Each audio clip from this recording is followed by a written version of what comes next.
Nagsimula na ang debate sa mababang kapulungan ng Kongreso kaugnay sa muling pagbuhay sa death penalty. Si House Justice Panel Chairperson Reynaldo Umali ang sponsor ng bill para sa second reading sa plenary session.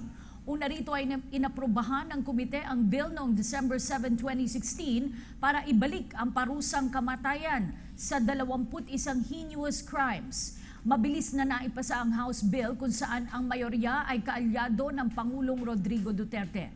Si House Speaker Pantaleon Alvarez ang principal author ng death penalty bill.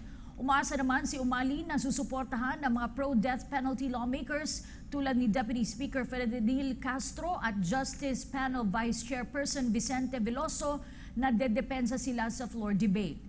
Nais ng House Speaker na maipasa ito sa final reading noong December 2016 pero napagkasundo ang i-extend ang debate ngayong taon.